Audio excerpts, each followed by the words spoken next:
Good night. My name is Micah Hanna, and I will be presenting on Teens Against Teen Pregnancy, which is my nonprofit organization. So, this organization, the idea came to me a few years ago when I was still in high school. I noticed that there were a lot of girls in my set um, that left school because they got pregnant and they never came back to school. And I always had this idea of wanting to do something about it. And this paper actually gave me the opportunity to develop an idea that I've had for over 10 years. So, to start off my presentation, we will be talking about worldwide statistics. So, approximately worldwide, there are 21 million girls that get pregnant in their teenage years. So, when you talk about teenage pregnancy, you're referring to the time between a girl is 13 to 19. With these added statistics, you find that because the female is going through a lot of changes, puberty, her physical, mental, and emotional states are not mature enough to handle a pregnancy as an older woman would be able to. So you find that when a girl is about 13 or 14, she can't handle the same situations that a 25 or a 30-year-old woman would be able to. So my organization, the goal for it is to actually um, strive to foster an environment conducive to the teen's mother's emotional needs, ultimately creating a stable financial situation and self empowerment through better opportunities. Okay, girls are impregnated each year, and 12 million end up giving birth in developing regions. So you have countries like Sub-Sahara Africa, Latin countries, as well as countries within the Caribbean that have a really high volume of teenage pregnancy rates. Okay, so the statistics that are on the slide are American statistics aside from the last statistic, okay? So Hispanics and non-Hispanic blacks or black teenagers in America are the highest have the highest amount of incidences of teen pregnancy over, their white counterparts. And this is due partly to because of socioeconomic um, disadvantages as well as a lack of education within that community. Uh, Even though America has the highest rate of teenage pregnancy within the region, there has still been a 51% drop in the teen pregnancy rate within that country. This trend is not only seen in America, it is also noted in the Bahamas. I found an interesting study while researching for this project where it showed that in the 1960s, the Yali reported teen births were 12% to 17%, and then it increased to 19% in the 70s, and then by the time it was the 1980s, it was over 20%. And you can see that with recent statistics, the most recent being in 2017, our teen pregnancy rate dropped to 11.2% to 12.6%, which is good. So it shows that the implementations that have been put in place are working. All right, so what are some causes of teen pregnancy? So some causes of teen pregnancy is early marriage. A lot of people, especially when you go to the outer family islands within the Bahamas, especially in the past, you had a lot of young women being married off by the time that they were 13 or 14. And if you were married by 13 or 14, you were expected to produce a child as quickly as possible to, show status, because the more children you have, you were seen as someone that had more resources, even though this was more often not the case. The more kids that you had less resources because you have more mouths to feed. All right. So in countries, especially in America, abortion has been made illegal. So even if a teen was to get pregnant and didn't want to go through with the pregnancy, there isn't really any other choice because abortion is illegal. And when you find teens still going to get um, abortions done, they're done by unqualified people, and that can also lead to, complications and death. Family history of teen pregnancy. So if the mother of the child, or if a mother has a child in her teenage years, it is more likely that her child will also have um, a child within her teen years.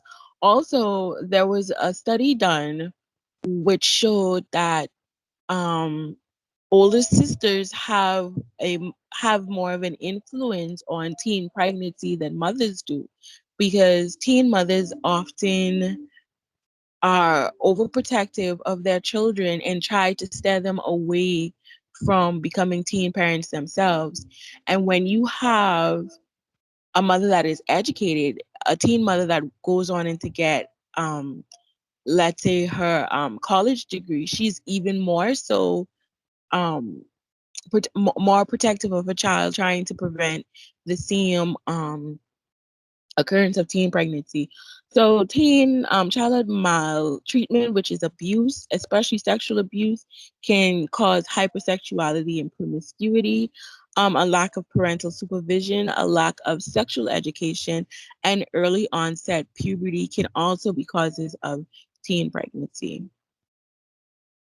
Okay, so we're going to talk about complications of teen pregnancy. So we're going to talk about the complications for the mothers as well as complications for their child. So with the mothers, you have a lot of health complication that can arise.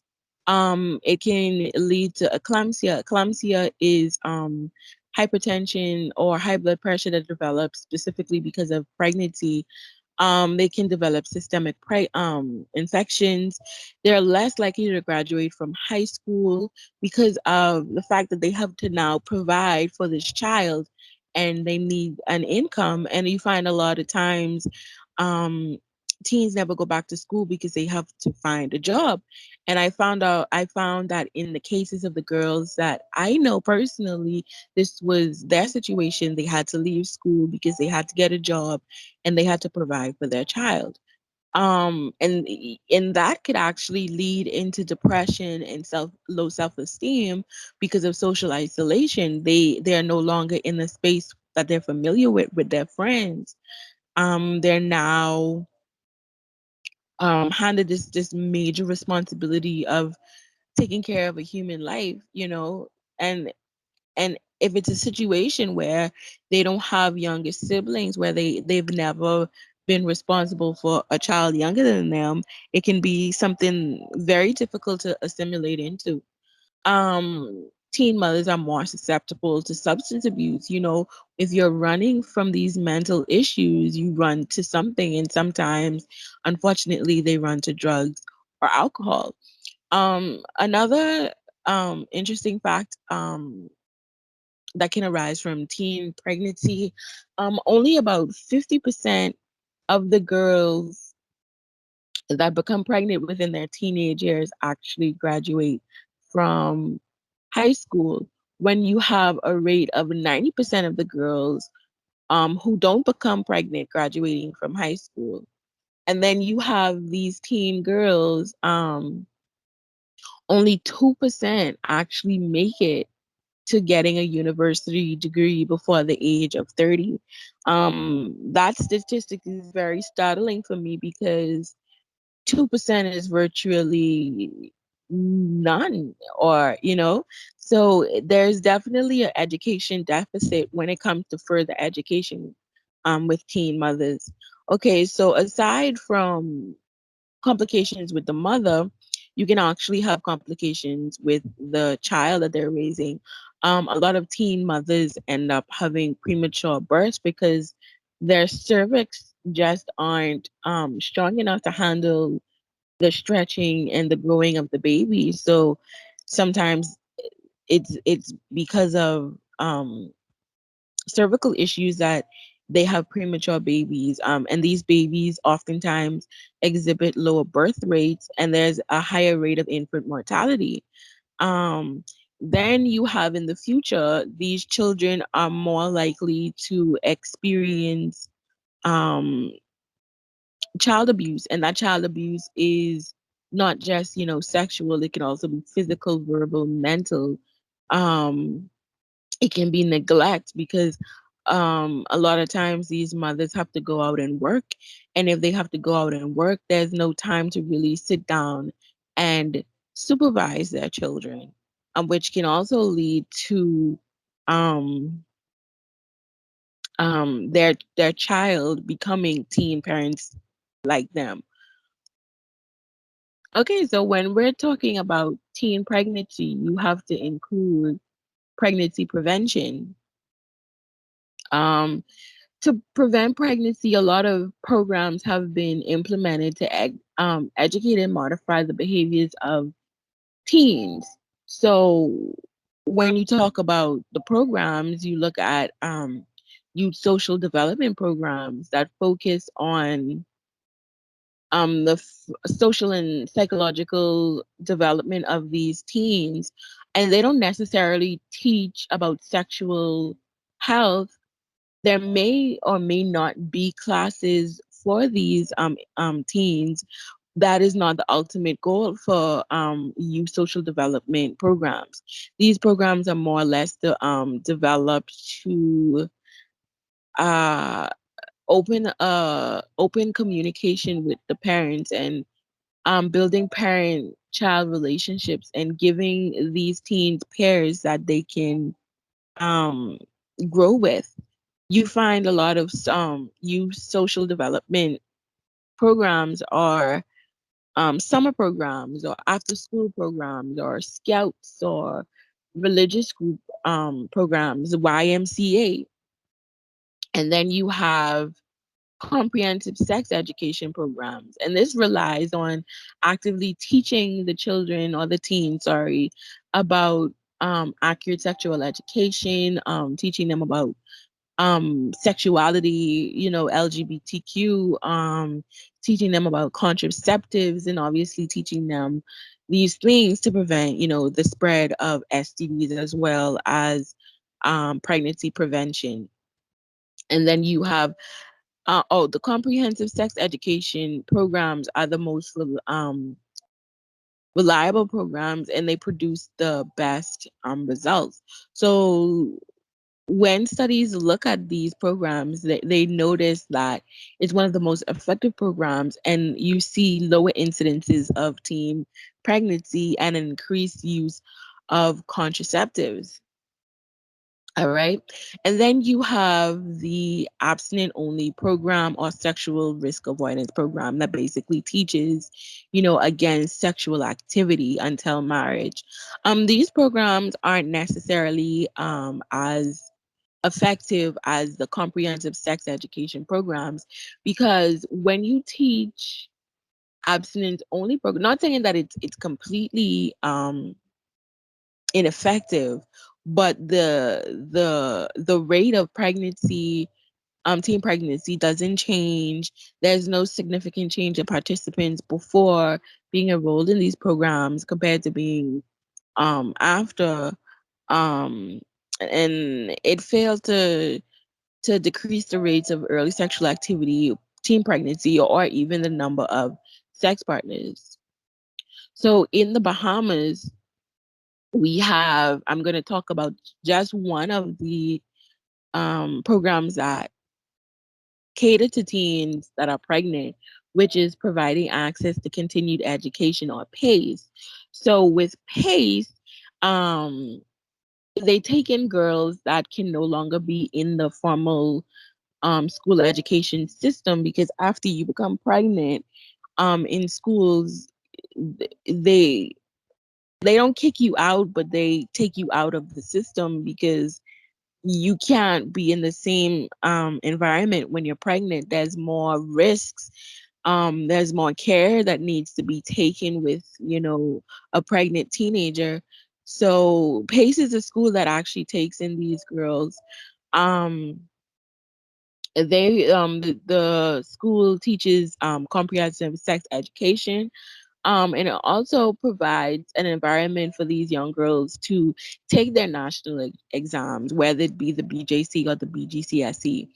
Um, Also, studies have shown that this particular program has caused a decline in second time pregnancy, as well as, yeah, yeah, it provides a decline in second time pregnancy. Okay, so we're going to talk about my program. So my program is Teens Against Teen Pregnancy, and like I was saying earlier, I actually developed, well, I actually had the ideas for this program for many years, and I've just been basically sitting on the idea. And as a nursing student, a recent nursing graduate, I've been thinking about what I want to do with my, you know, furthering my education, and I ultimately want to get my master's degree. So right now I am in limbo between deciding if I want to go into social work, excuse me, deciding if I want to go into social work or if I want to get a master's in clinical psychology. But I know ultimately my goal is to help specifically women and specifically children that have been abused. I'm not exactly sure in which capacity as yet, but Teens Against Teen Pregnancy has definitely been an avenue that I'm really considering taking, whether it be within, a short, like a short goal or a long-term goal, kind of thing. But it's definitely something that I want to undertake. Okay, so the mission for this organization is to foster an environment conducive for the mother's educational needs, ultimately creating a safe space for open communication, learning, and self empowerment for better opportunities in the future. So the goal of this organization is basically to educate these young women and to equip them with, better decision making skills to not get pregnant again, and to want to further their education and to see the need to further their education. Because a lot of time people don't really think about the long-term benefits of, being educated when they have to go through periods of not having money. And how can I not have money and I have a child that I have to feed? So it's almost like trying to create an environment that they feel like it's okay to want to further their education. Then that moves us on into the vision of my organization, is to create this safe space for teen mothers and their children to be better, to better the opportunities of Bahamian youth. So you would want to create an environment that takes care of that teen's immediate needs. So you would need, to have um, childcare services, because a lot of mothers don't know who is going to watch their child. Especially if they live on their own, or they're single mothers, which most of these girls are, or they just live in a household where their mother just does not want to babysit. You know, so offering meals to these girls, they don't have to worry about where their child is going to get, a next meal from, or where they're going to get a next meal from, and then providing free services for, the mother and the child. When you provide these free services, it takes away the anxiety of trying to collect so much money to, take that child to the clinic, or to get, a 6-month checkup, or to go on birth control, or to pay for birth control. It gives these girls the opportunity to use that money for more, hopefully for more important things, like saving up to get a house, or saving up to go to college. um, so, like mentioned earlier, the organization will use the comprehensive sex education method. Um, I chose to use this method because it was the most effective, and it also lines up with the mission and the values of the organization, where we don't want to, well, I don't want my organization to be something that demonizes sex, or makes sex a such a taboo that teens, they grow up with this complex of, being a sexual being and having these feelings, and then having adults telling them no, no, no, no, no. Like, I wouldn't encourage a teen to have sex, but I would give the teen enough information and enough resources that if they're in a situation where they want to have sex, they're doing it responsibly. And by giving them the opportunity and the freedom and the open communication to um feel what they're feeling or do what they're doing, I feel like you would create a trusting environment where they would want to use contraceptives, or they would want to better their future, and they would want to make sure that they don't get pregnant. So my organization will be volunteer based. We will have employees that are paid, but we will try to, use the volunteers as much as possible, and we'll be relying on donations and funding. Okay, so again, with these are just some goals for my company. So we would want to provide comprehensive and accurate information about sexual health by trained and experienced professionals. Parenting skill classes would be needed, especially not only for the mother but also for the father, because I feel like a lot of times these programs, they kind of shut the man out, or make him feel as though he doesn't have that hands-on um that hands-on parental role. And you would want to give these men basically permission to take care of their children physically and not just do it financially. um Also, obviously, being an educational focused organization, we want to decrease the dropout rate of high school girls. Like I said before, we want to provide daycare services. We would want to increase the use of contraceptions, provide outreach to the community, um, and then provide, like I said, balanced meals for the mothers and the children.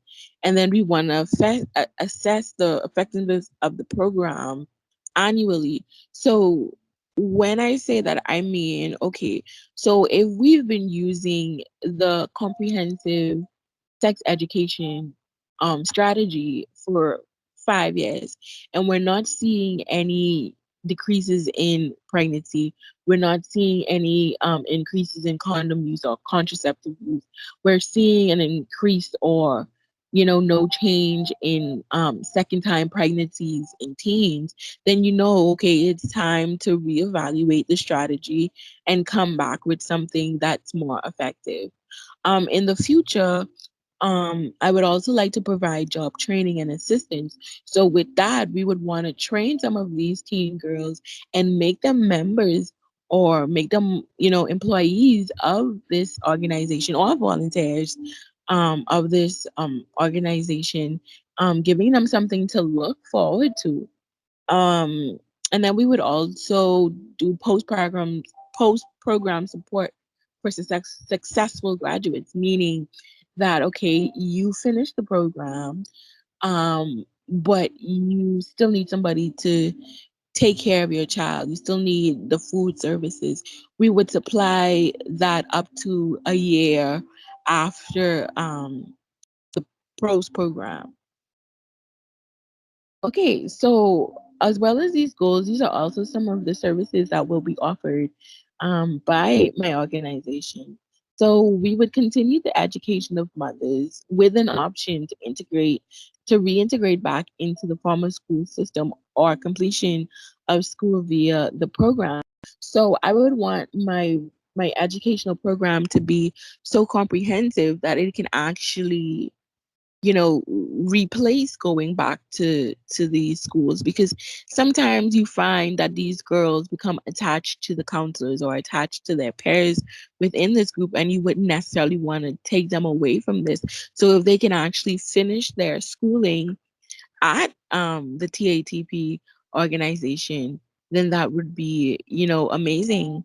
We would also want to provide free health services, inclusive of pregnancy testing, labs, and minor outpatient care. So I know it's going to be pricey, which is why we will definitely need to rely on funding and donations. But if we have enough volunteers that are uh, in the healthcare field, we can actually make a uh what's the word I'm looking for? We can actually do in a collaboration with, the hospital, where some of the doctors they do their training at my clinic, or they can do some of their rotations at my clinic, and that would, fill in the gap for, the free healthcare. We would definitely want to give these girls counseling, whether it be individually or as a group with their parents and the parents of the young man that impregnated her.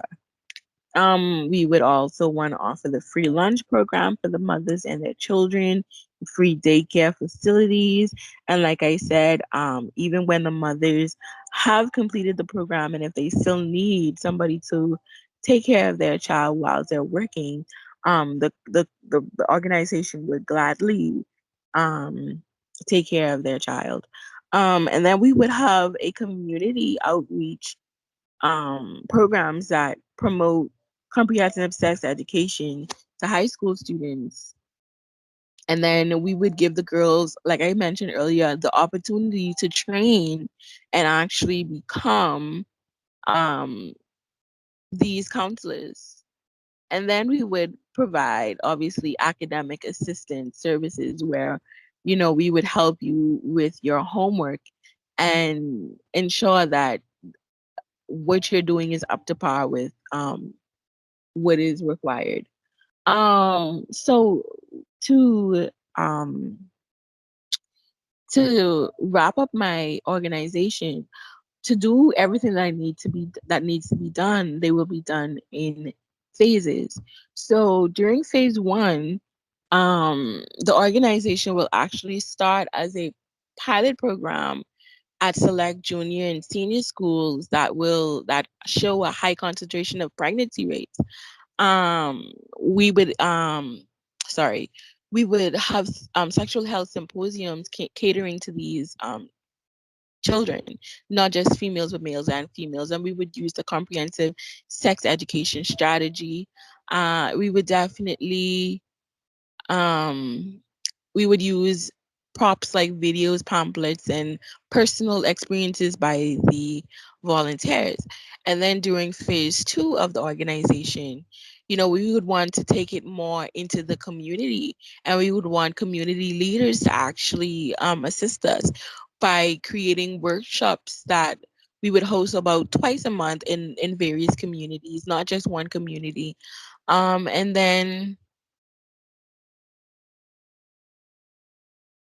then we would sorry, right.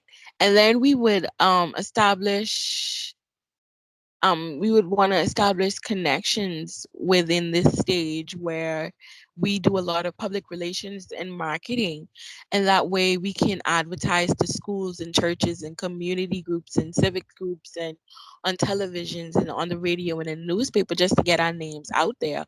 And this is where we would want to take in a lot of, try to get a lot of funding and try to get a lot of policymakers to work with us to get our organization up to par to where we actually want to be. Because in stage 3 is actually where we have a building that will actually be the base for um, the organization that will actually provide the services and the health services and the educational services. Um, we would want by this time to be in public and private schools, having a contract with them. And then this would be the training of the mothers, and they would start at this stage. And then in the fourth stage, we would want the organization to have become a household name, generating noticeable positive outcomes in schools and in the community, meaning, you know, pregnancy prevention, contraceptive use, you know, decrease in repeat pregnancies in teenagers. We would want to definitely have a relationship with community leaders, private investors, political leaders that will support the mission of comprehensive sex education within our schools.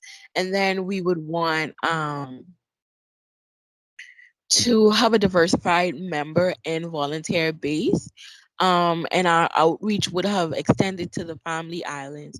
And also a goal, when I said with academic assistance, we'd also want to be able to provide scholarships, grants, and funding to the enrollees, as well as community participants that have, you know, um, met certain requirements. Okay, so that is the end of my presentation. I really enjoyed researching this presentation. The one of my favorite parts is actually reading the statistics and actually realizing how much of a problem this really is. And if and for me, if I could say and notice in grade 11 how many girls were actually going missing, well, not going missing, but were actually, dropping out of high school because they were pregnant, it definitely shows that this is something that is needed. So thank you very much. And I hope you enjoy my presentation.